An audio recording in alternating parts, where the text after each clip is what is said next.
की आता कांदा उत्पादक शेतकऱ्यांमध्ये हिंदू समाजाचे सुद्धा शेतकरी आहेत. आता का बिळात जाऊन बसलाय? जरा बिळाच्या बाहेर आहे. आज इथल्या शेतकऱ्याला काही मदत करायची नाही का? एखादा धार्मिक विषय त्यात सुद्धा दुर्वीकरण करून फायदा करण्याची वेळ येते तेव्हा मात्र नाचायला तुम्ही त्या ठिकाणी येता. इथं मात्र आमचा शेतकरी अडचणीत असताना, महिलांवर अत्याचार होत असताना, हिंदू महिलांवर सर्व जाती धर्माच्या महिलांवर अत्याचार होताना तुम्ही गप्प बसता.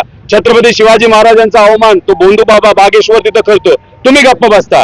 तिथं डॉक्टर बाबासाहेब आंबेडकरांचा अवमान तिथं केला जातो, महात्मा फुलेंचा अवमान केला जातो, तेव्हा तुम्ही गप्प बसता. आणि तुम्हाला वरच्या एका नेत्याने सांगितल्यानंतर मात्र तुम्ही तमाशा त्या ठिकाणी करता.